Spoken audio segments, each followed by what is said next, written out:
this time we'll call on Professor Zume to please introduce Professor Tarhule, who is his mentor. Thank you. Thank you, Madam. Professor Tarhule, Aondover Augustine Tarhule,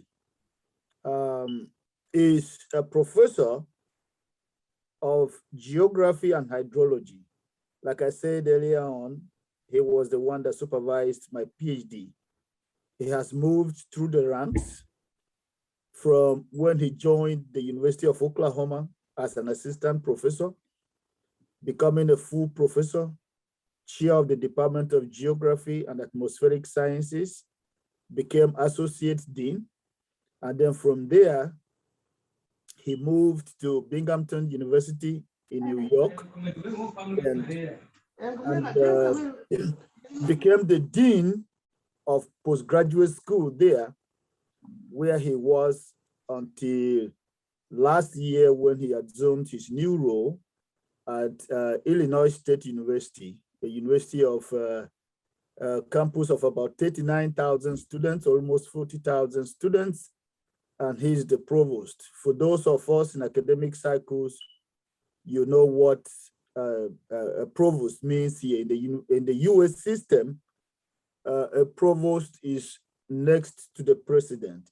It is like the equivalent of the DVC academics in Nigeria, but here, the provost is more powerful. All the deans and directors of centers and all academic programs report directly to the provost. So the responsibility that the provost has it's enormous. And as far as I know, Professor Tarhule remains the first and only TIF person to have attained this privileged position in the United States or anywhere, yes, in the outside of Nigeria, as far as I know. So it's a privilege to have him speaking to us this afternoon. Over to you, Madam.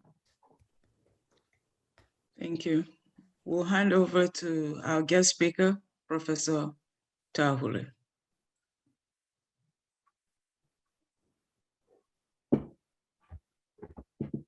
Progress.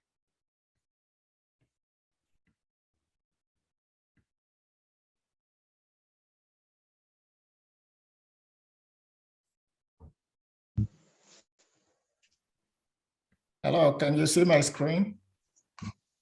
Yes, now we can. Yes, Okay. We can see it. Thank you.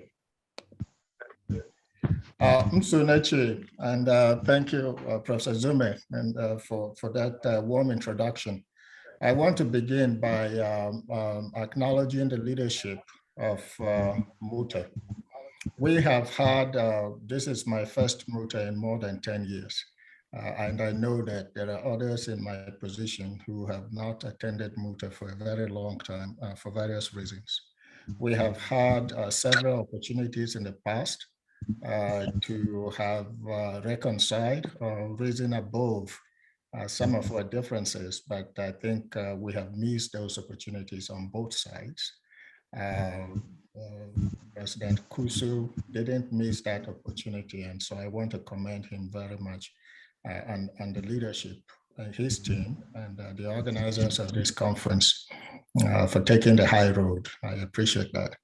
As Professor Zume said, my background is in geography and hydrology, so I'm not an expert in politics, and therefore what you're about to hear is mostly my opinion, and not from a theoretical or ideological perspective, mostly from observations and my thoughts. That means two caveats. Number one is that it may not be correct, and I don't claim that what you're about to hear is correct. It's simply my opinion. As far as I know, the point of purpose of a keynote address is usually to lay out the path that the convention is going to follow, and sometimes to identify the specific questions and issues that we will be discussing. So I have, that's the approach I have taken here. And because I'm not a politician, I don't know the answers. So what I've done is instead to pose questions that I hope we will address in the course of our meetings. And so along, so whichever comes easier, we will do so. So I'll begin by posing a number of questions. The title of the convention is "The Thief at the Crossroads of History. Where do we go from here again?" And so I began by asking the following questions. Where are we now? When we say, where do we go from here? As obviously we need to know where we are now. And as I ask these questions, I will pause to let you ponder those questions before we move on. So don't be surprised if you hear some silence between each question. How did we get here?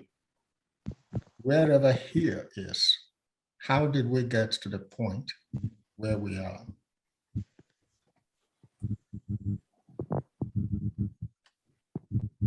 Another way we can ask the question, where do we go from here again, is to say, where do we wish to go from here?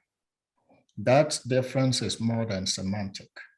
The first is a little bit passive and opens the door to a 360 direction, whereas this is more directional. Where do we wish to go?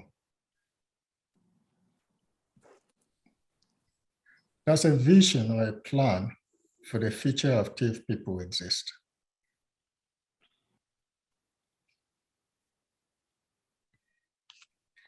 The question, where do we go from here? As far as I recall, and correct me if I'm wrong, was first posed by Paul Unongo, I believe, about 50 years ago. In those 50 years, when he first asked the question, who has attempted to answer that question? And if we have not tried to answer that question in 50 years, does it mean that by posing this question now, it's going to take another 2 generations, 50 years, for our children and their children's children to gather together and ask the question, where do we go from here again?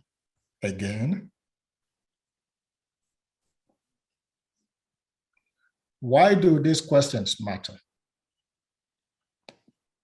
They matter because the extent to which our answers agree on these questions is going to say a lot about what we understand about our challenges. So if you think about those questions I just posed, suppose we had enough time for participants in this conference to offer their thoughts and their answers. To what extent do we think our answers will agree? And if we don't have good agreement, even within this small gathering, how do we expect all of TIF people to agree, nearly 5 million people? We have often heard the adage, if you don't know where you are going, you will end up where you are headed. So where exactly are we going? The question is important because development is like building a house. It needs a plan. It needs a design. It needs a vision. If you don't have a plan or a design or a vision, you can't develop.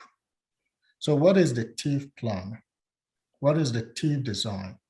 And what is the TIF vision? Whose job is it to articulate such a plan or develop a blueprint for our development agenda? Is it the TOTI, the intelligentsia? Is it a Benue state government?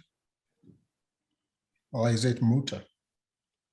Those of you that have been here for a while will remember that at some point, I believe around the early 2000s, we developed a plan called the agenda, the MUTA agenda. What became of that plan? It went nowhere, in part because maybe we were not the right people to develop the plan. Maybe we didn't have the gravitas to connect with the people who would implement that plan.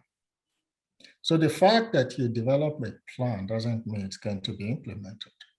You have to be connected to the people who have the authority, the responsibility, the willingness, the resources to implement the plan. So to what extent does MUTA have that ability to implement the plans? What should be the process of ensuring representation and ownership for the plan?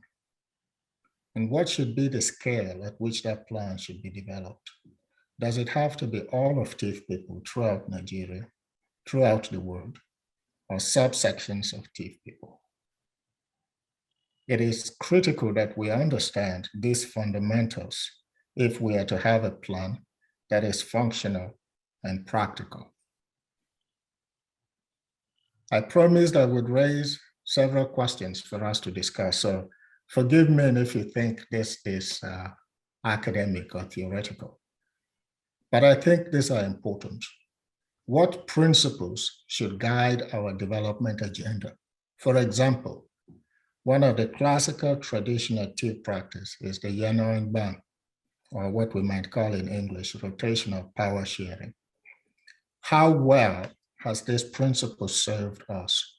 And is this the path forward to ensure our development and relevance in the TIF project, like President Kusu said? We also know that there are some societies that are hinged on the principle of meritocracy.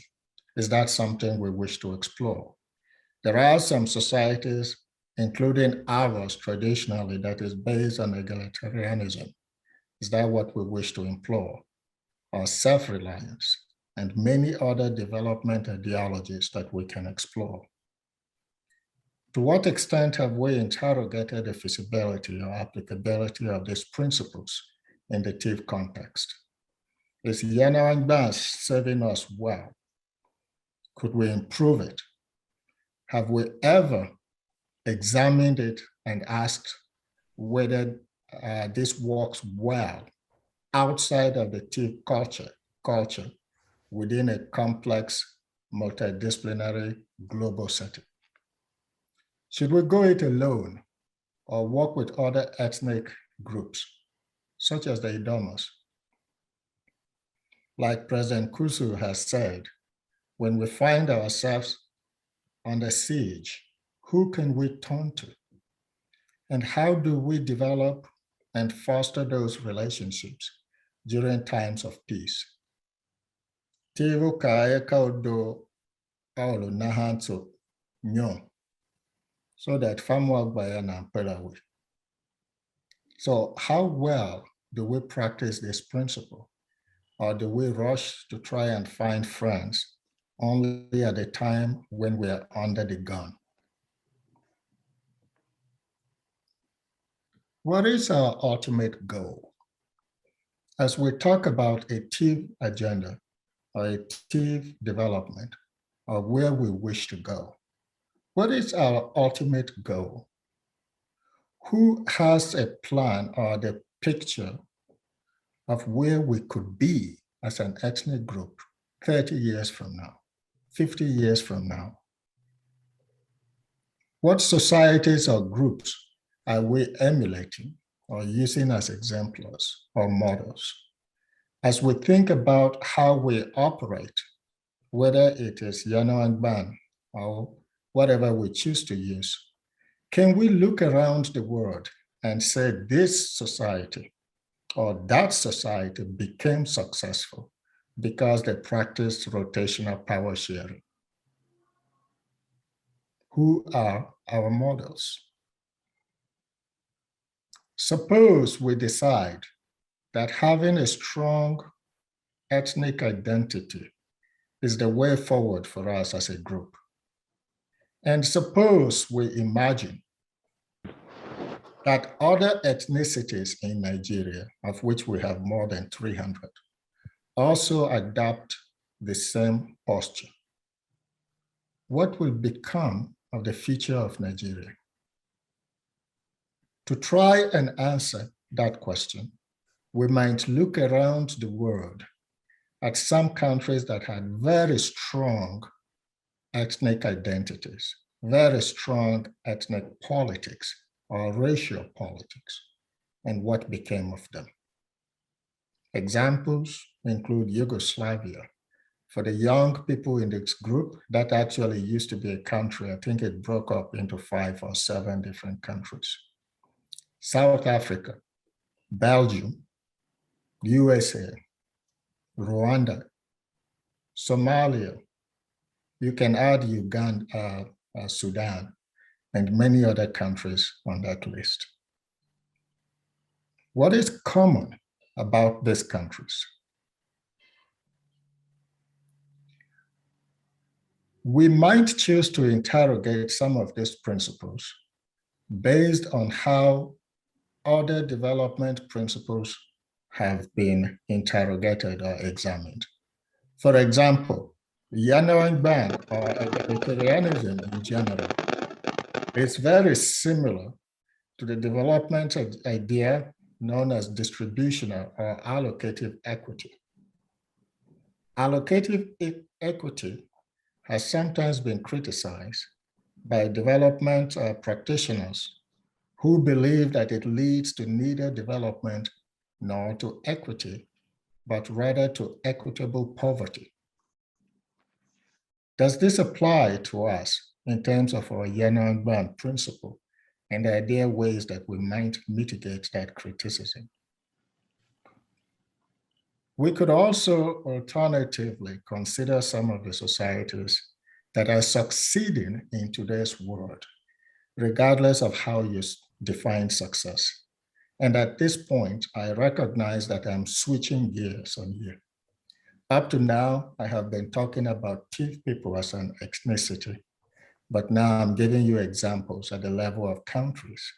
So it may be that this applies more to the situation in Nigeria rather than Tiv people. But I hope you can forgive me and take the larger message. So what are the societies that are succeeding in today's world? And how did they get there? Examples of some of those societies include, in my opinion, South Korea, Singapore, China, Malaysia, Switzerland, Rwanda, UAE, and so on. So how did they get there? This is Dubai. Many of you have been to Dubai. On the left is a picture of what Dubai was in 1991. And in 2017, you can see what they have made of that landscape. How did they get there in such a short time? Is there a single place in Nigeria we can identify that has made that much progress in 30 years?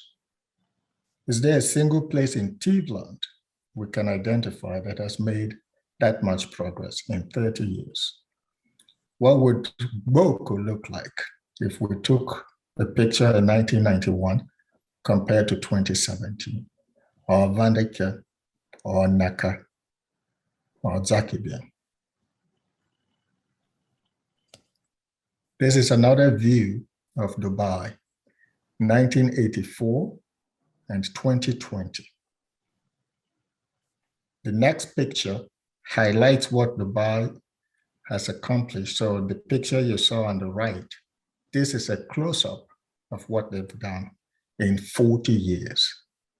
How did they get here so quickly? And what do we need to do in Nigeria or Tivland if we wish to put development on an accelerated pace, such as Dubai has done? Another example is Singapore. On the left is a picture of what Singapore was in 1976. On the right is a picture of Singapore in 2015. If we were to take any place in Nigeria and compare it over the same comparable time frame, would we see that much transformation?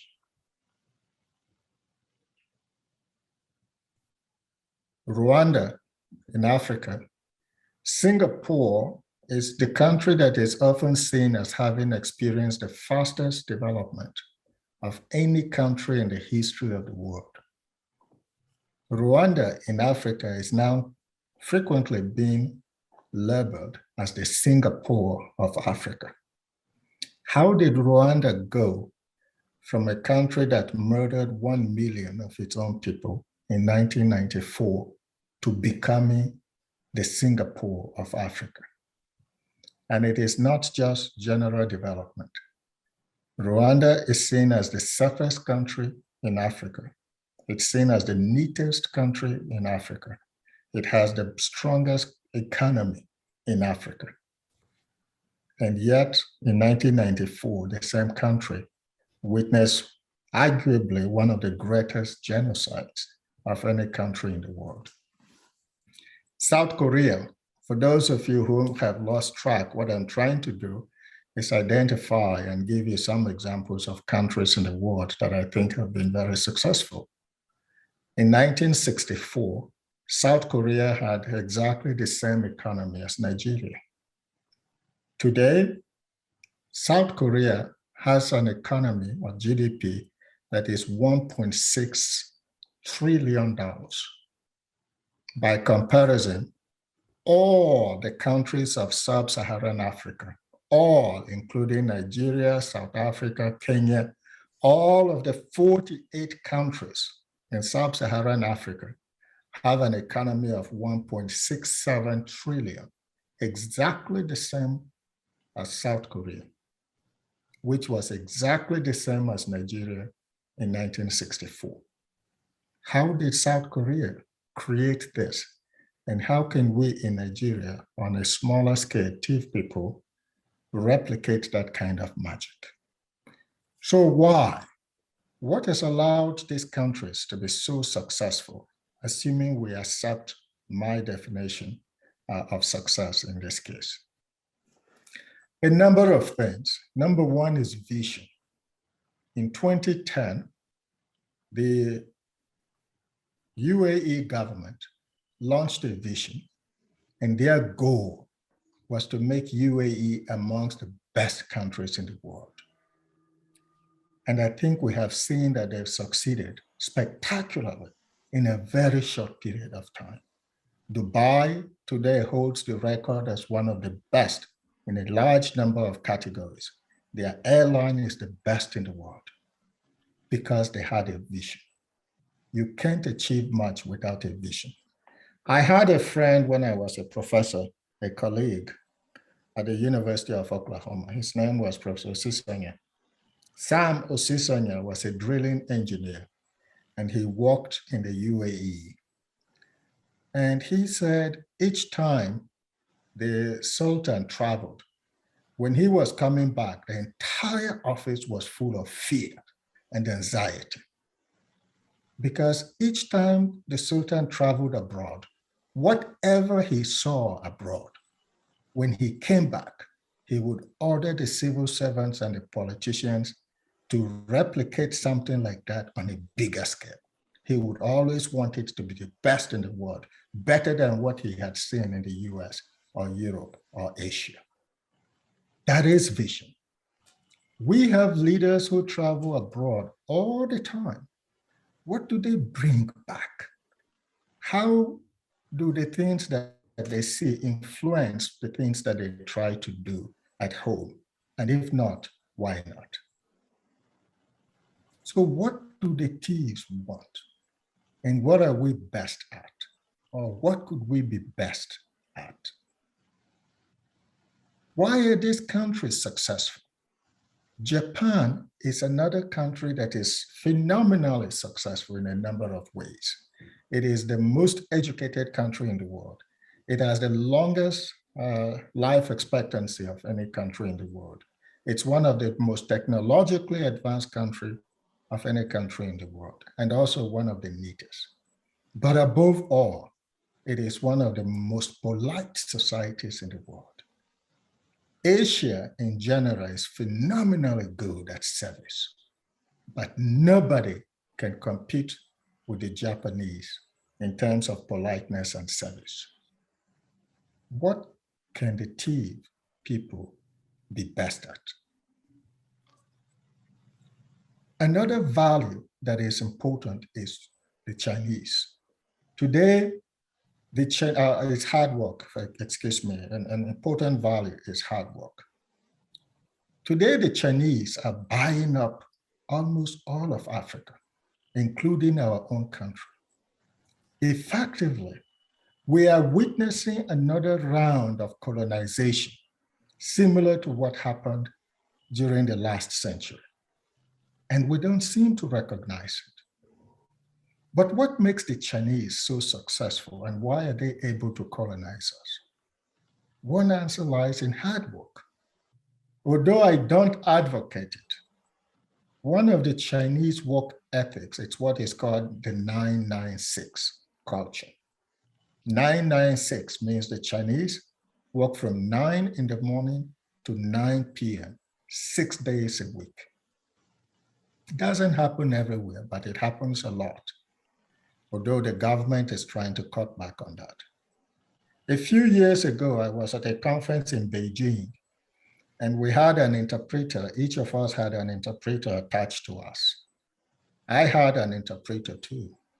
So I went out to dinner with this interpreter, and we were there until 8. So I got worried about how late it was. I asked her when she was supposed to close. And she said, oh no, we don't close until the boss goes home. They didn't have closing hours. But look at how far China has come because of their willingness to work that hard. Can we work hard enough to turn our fortunes around?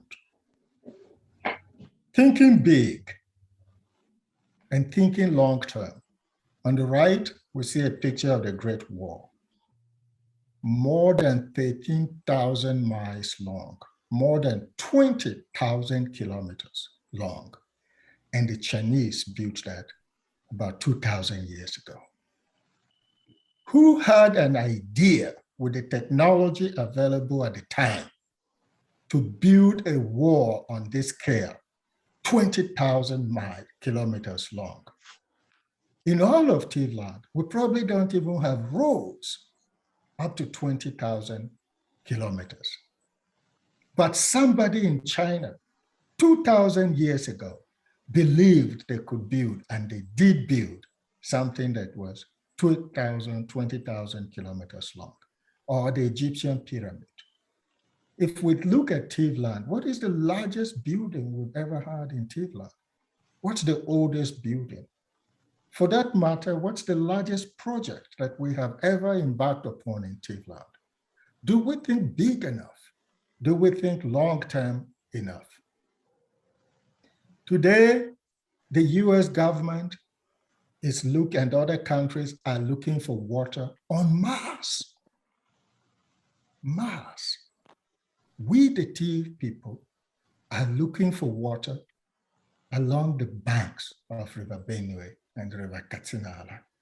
Do we think big enough or long enough?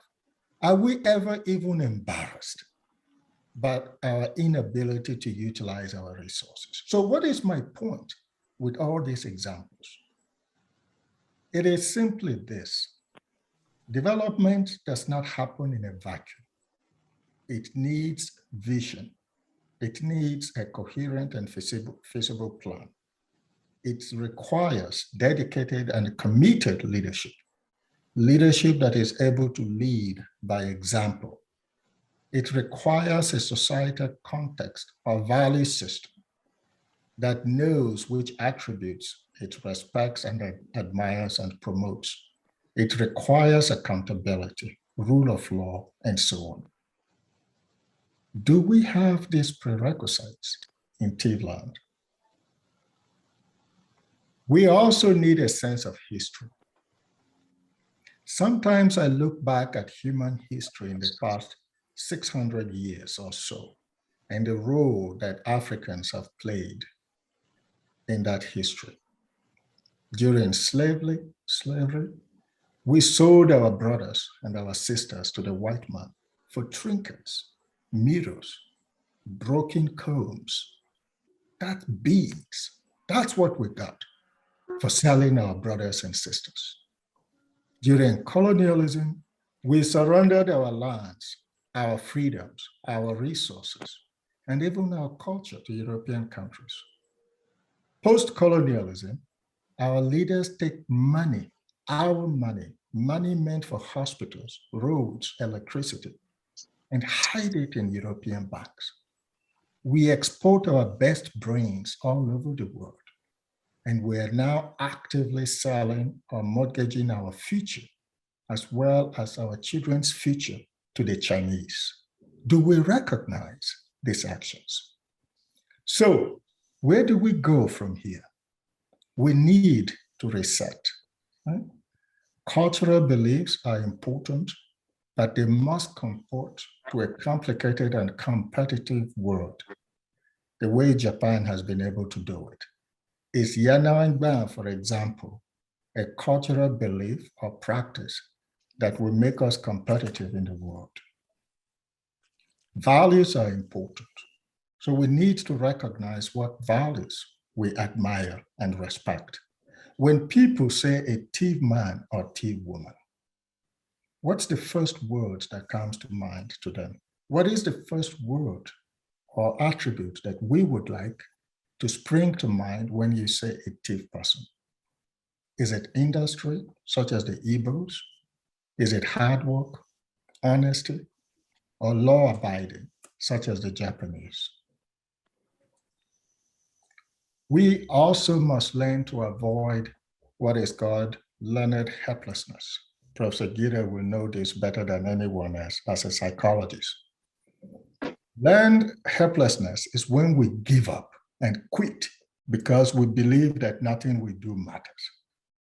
We easily say, "Kwa wasene Ghana, kwa wase ya sa on the DJ una wase."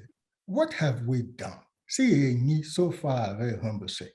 They will say we've given up, that there is no hope. We also must never quit. We must never doubt that a small group of thoughtful, committed citizens can change the world.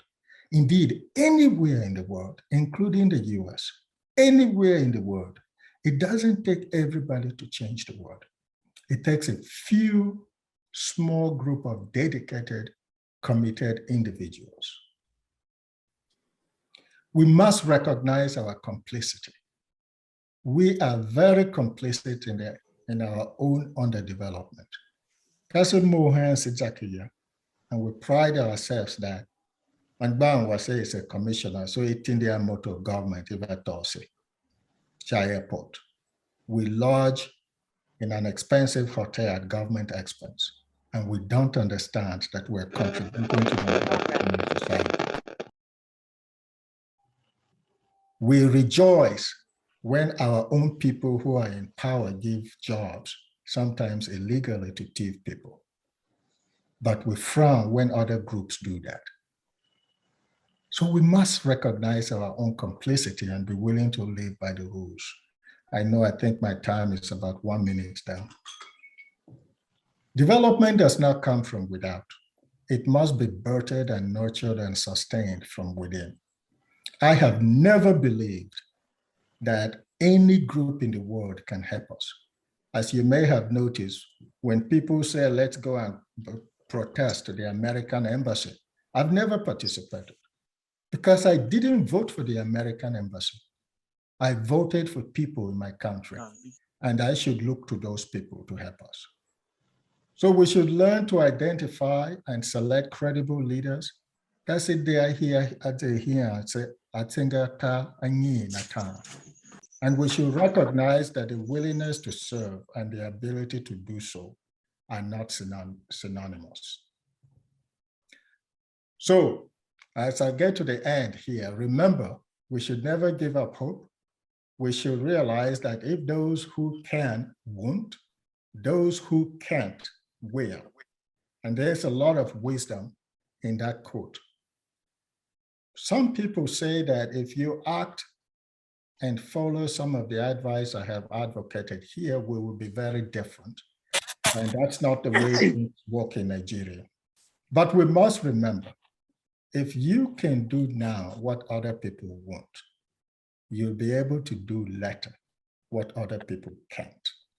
And our job is to figure out what it is we want to do later and be prepared to do now what it will take to allow us to do that which we wish to do.